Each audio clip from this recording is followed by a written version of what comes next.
Bagaimana supaya perbuatan kita bisa mendatangkan kebahagiaan yang lebih besar? Jangan mengharap buahnya. Ada 2 alasan kita jangan mengharap. Yang pertama, semuanya yakin hukum karma itu ada. Kalau tadi dikatakan anak pasti kok akan menjadi guru agama Buddha. Apa alasannya? Lu agama Buddha itu pasti kok. Bukan tidak pasti. Bukan imeng-imeng nanti meninggal begini begitu. Pasti. Segala sesuatu tidak kekal di alam semesta ini pasti. Siapa yang bisa membantah? Segala sesuatu akan berakibat pasti. Orang beragama Buddha atau tidak, dia senang hukum karma, mengakui hukum karma atau tidak, hukum karma tidak peduli, tidak membutuhkan pengakuan. Hukum karma akan berjalan dengan pasti. Jadi kalau Anda berbuat, pasti berbuah. Yakin? Yakin Bante. Lah buat apa mengharap kalau sudah yakin? Kalau Anda mengharap seperti Anda tidak yakin pada hukum karma. Besok matahari pasti terbit sebelah timur, pasti. Tidak mungkin besok matahari terbit di sebelah utara. Semua orang tahu dan semua orang memastikan itu. Tidak ada orang yang mengharap-harap besok pagi matahari terbit sebelah timur. Tidak ada. Karena pasti. Seperti itu hukum karma. Pasti. Buat apa mengharap? Yang kedua, kalau Anda mengharap, Anda mengotori mental Anda. Jadi greedy.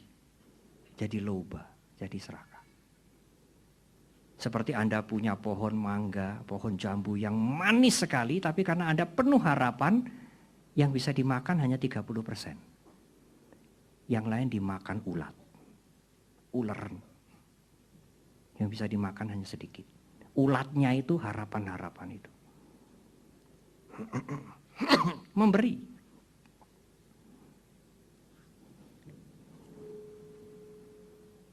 Buddha Gautama juga mengatakan, tadi disinggung juga oleh pembawa acara, jangan malu berbuat baik meskipun sedikit. Punya 1.000, punya 5.000, 10.000, jangan malu. Nanti kalau saya tidak punya uang, lalu berbuat baik bagaimana? Anda mau nyindir saya? Ada pertanyaan begitu di Cirebon mungkin. Ya, di Cirebon. Dari mana saya punya uang? Kalau tidak ada dana dari Pak Alvin, Bu Meta, Bu Intan, dari mana? Apa dengan tidak punya uang saya tidak bisa berbuat baik? Kebaikan tidak tergantung pada uang. Tapi bayar sekolah harus dengan uang. Kalau bayar sekolah tidak dengan uang, tidak bisa. Tapi tidak usah khawatir, tidak usah khawatir. Ada 1.000 cara untuk berbuat baik. Jangan malu berbuat baik meskipun hanya sedikit. Itu latihan menjaga mental kita. Mudah untuk melepaskan ikatan-ikatan. Kalau Anda diikat oleh masalah terus, diikat oleh masalah, itu mental yang tidak bahagia. Seperti orang yang gelisah itu dia diikat oleh ayahnya meninggal, kakaknya meninggal. Ayahnya meninggal, kakaknya meninggal, ditambah bumbu-bumbu, ada 8 lagi yang mau meninggal. Dia sulit melepaskan itu karena tidak ada latihan melepas, tidak ada wisdom, tidak ada pengertian yang mendasari perbuatannya untuk melepas. Melepas saja, memberi saja, berdana saja, kalau wisdom kurang, nanti dia memberi tapi di belakangnya bersembunyi keserakahan. Ya, saya beramal, nanti Tuhan kan membalas lebih banyak. Umat Buddha kan tidak, Bante. Sami mawon, sama aja. Kalau saya berdana kan nanti hukum karma saya percaya, Bante, kan buahnya lebih banyak. Sama saja. Jadi memberi juga harus didasari dengan wisdom, dengan pengertian yang benar. Latihan yang kedua adalah moral. Jaga diri. Tidak semua apa yang mau dilakukan diikuti. Semua apa yang mau diucapkan diikuti. Harus ada pengendalian diri. Kalau Anda suka mengendalikan diri, Anda punya inner strength. Tidak hanya ototnya yang kuat, tapi mentalnya kuat. Oleh karena itu saya juga ingin menganjurkan dan menitipkan pesan. Kalau Anda dibantu oleh ibu-ibu, oleh bapak-bapak sebagai orang tua asuh dan teman-teman Anda di Jepara. Tapi saya punya pesan, jangan minta. Minta tidak termasuk kriteria moral mental yang sehat. Kriteria mental yang sehat orang yang peduli dan mau memberi. Tidak disebutkan mental yang sehat adalah orang yang minta. Tidak.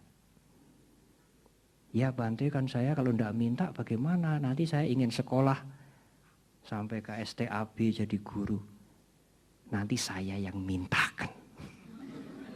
Kalau saya minta lebih manjur daripada Anda.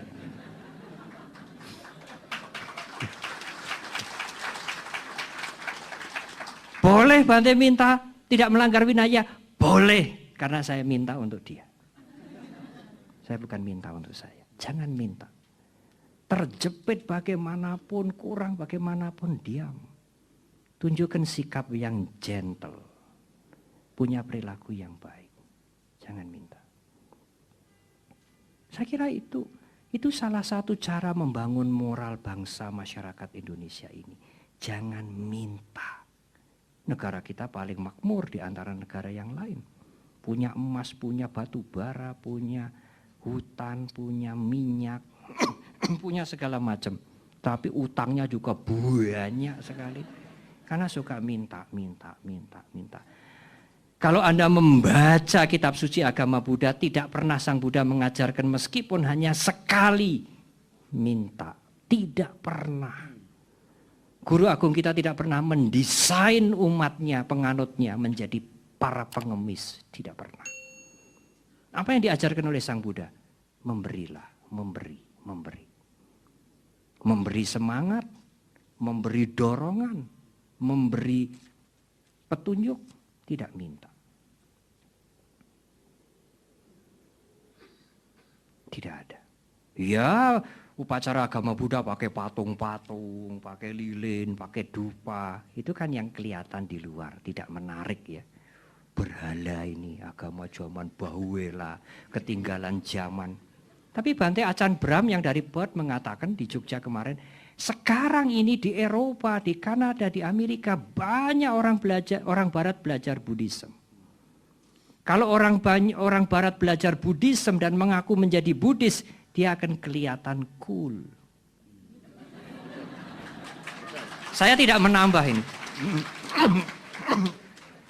Saya menjadi penerjemahnya, saya terjemahkan begini.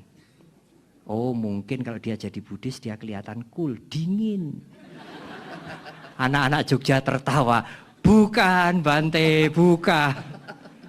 Bante tidak tahu artinya cool. Keren. Betul ya? Betul. Tidak ada ajaran dalam agama Buddha meminta.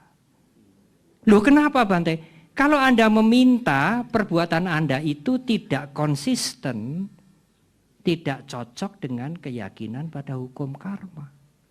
Yakin hukum karma kok minta? Kalau Anda mau minta keyakinan pada hukum karma, buang dulu. Saya tidak percaya hukum karma, sebab tidak ada akibatnya. Karena itu saya mau minta. Cocok.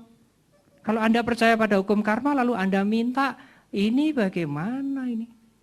Kontradiktif, tidak cocok. Sang Buddha tidak pernah mengajarkan kita meminta. Memberi.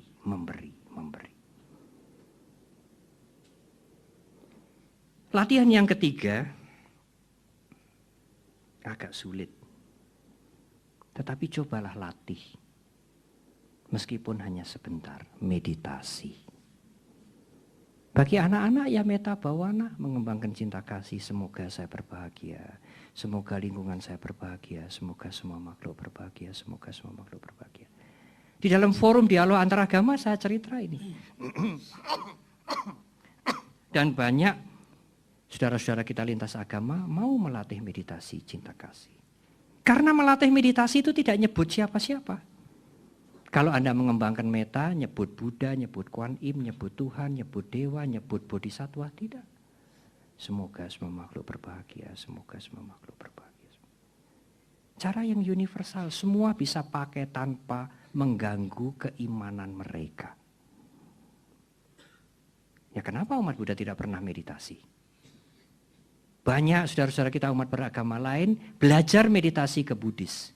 Karena mengira Buddhis itulah sumber pelajaran meditasi. Tapi umat Buddha sendiri nggak pernah meditasi. Pernah Bante setahun sekali, kalau detik-detik Waisak kali. Ya. Lebih baik Anda tidak usah meditasi detik Waisak, tapi setiap hari paling tidak 15 menit, syukur sampai setengah jam. Kalau baik tidak kurang dari setengah jam, sekali saja. Anda tidur 7 jam, jam 10 sampai jam 5 atau mungkin lebih. Anda sadar 17 jam menggunakan mental Anda untuk bermacam-macam aktivitas, hanya 30 menit duduk diam, bermeditasi. Akan membuat mental ini menjadi sehat. Apa tujuan meditasi Buddhis? Bukan kegaiban, bukan mengerti apa yang sebelum terjadi, bukan pengobatan tetapi kesadaran. Anda bisa mendeteksi sejak awal kalau mental mulai sakit. Kalau jiwa mental mulai terganggu. Sati, kesadaran, kewaspadaan itu yang mendeteksi. Aku hari ini kok kepengen ngamuk terus. Siapa yang bisa melihat mental Anda itu? Anda sendiri. Sebelum Anda terlanjur marah. Anda mengetahui itu, mendeteksi itu. Karena meditasi. Kalau tidak meditasi bagaimana Bante? Wah, marahnya sudah sampai dari Sabang sampai Merauke. Berhari-hari. Siapa yang ketemu disemprot. Membawa korban. Bisa diredam? Bisa, saudara. Tapi dengan latihan. Melepas, punya perilaku yang baik, dan meditasi. Anda akan mempunyai mental yang sehat. Terima kasih.